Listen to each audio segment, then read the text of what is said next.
దాష్టీకం కానీ అధికార యంత్రాంగం దుర్మార్గాలు కానీ వాళ్ళ నడిపిస్తున్న పొలిటికల్ బాసెస్ వాళ్ళ దుర్మార్గాలు కానీ దౌర్జన్యాలు దోపిడీ ఓపెన్ జరుగుతున్నవి ఏవి ఎవరికి కనపడకూడదు.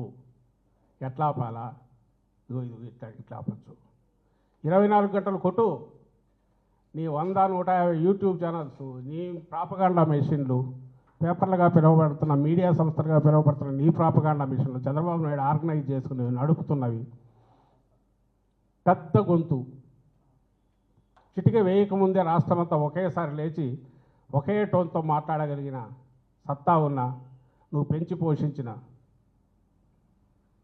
నాయకులు వీళ్ళందరితో మొన్నటి నుంచి రక్తి కట్టించి ఒక హయ్యెస్ట్ పీక్కు తీసుకుపోయిన డ్రామా దేనికోసమయ్యా అంటే ఎక్కడ దేన్ని అడ్రస్ చేసే పరిస్థితిలో లేరు. మా హయాంలో జగన్మోహన్ రెడ్డి గారి ప్రభుత్వ హయాంలో ఎక్కడైనా ఒక ఇన్సిడెంట్ జరిగితే ఒక మహిళ మీద ఎక్కడన్నా అఘాయిత్యం కానీ ఇంకోటి రెస్పాండ్ అయిన తీరు నేషనల్ లెవెల్ కూడా అప్రిషియేషన్ గురైంది. ఇమ్మీడియట్ ప్రభుత్వం స్పందించాల్సిన తీరు అంటే ఎట్లుండాలంటే ఇట్లుండాలని అవసరమైతే ఆ అఫీషియల్స్ మీద యాక్షన్ తీసుకోవడంతో పాటు మళ్ళీ రిపీట్ కాకుండా ఏం చేయాలనేది ఆలోచించడంతో పాటు ఇప్పుడు ఒక్క దగ్గర అలాంటి రియాక్షన్ కనిపిస్తుందా? నిన్న అనంతపురంలో జరిగింది చూసిన, వారం క్రితం బయటపడిన అక్కడే సత్యసాయి జిల్లాలో చూసిన ఒక అమ్మాయి దళిత బాలిక, ఇప్పుడు ఎస్టీ అమ్మాయి కంప్లైంట్ ఇచ్చిన 6-7 రోజులు కూడా ఏం తెలియదు. ఆఖరికి ఎక్కడో చోట దొరుకుతుంది బడి, దొరికా కేసు బుక్ చేస్తున్నారు. ఇమ్మీడియట్ రెస్పాండ్ అయ్యే సిస్టమ్ కానీ ఎందుకు లేదంటే నువ్వే చంపేశావు. చంద్రబాబు నాయుడు దాన్ని చంపేశాడు. ఆయనకు కావాల్సింది ఇప్పుడు సాక్షిలో వచ్చిన దాని మీద హైదరాబాద్ పరిగెత్తుకుంటూ పోయినా పట్టుకొని రావాలా, ఇంకెక్కడికి పోయినా పట్టుకొని రావాలా, అమాయకులు తప్పుడు కేసులు పెట్టి హెరాస్ చేయాలి. వీళ్ళు దీంట్లో బిజీగా ఉంటే అక్కడెక్కడ పోతారు? ఆ తెనాల్లో రోడ్డు మీద కూర్చోబెట్టి కొట్టాలా, లేకుంటే వాడు డిఎస్పీ అయినట్టు పంచాయతీ చేయాలా, కమ్మోడు కుట్టావా లేదా అని తిట్టాలా. ఈ పనులు చేసేవాడికి ఆ తీరిక ఎక్కడ ఉంటుంది పోలీసులకు?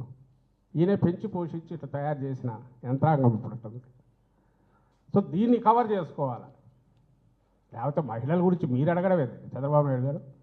జగన్మోహన్ రెడ్డి గారు మహిళల పట్ల చూపిన గౌరవం ప్రతి చర్యలో పాలకుడుగా ప్రతి ప్రభుత్వ అధినేతగా ఉన్నప్పుడు చట్టంతో సహా పథకాలతో సహా మేము ఎంపిక చేసిన క్యాండిడేట్లతో సహా ఏ పదవులకు ఎవరిని తీసుకున్న దాంట్లో 50% పెట్టడంతో సహా సాధికారత అంటే నిజమైన అర్థంలో వాళ్లకు పూర్తిగా మహిళలకే పెద్దపీట వేయడంతో సహా మహిళలను మన ఇంటికి కేంద్ర బిందువుగా గుర్తించిన వాడు జగన్మోహన్ రెడ్డి గారు. ఆయన అవమానిస్తారా? ఆయన ఛానల్ అవమానిస్తారా?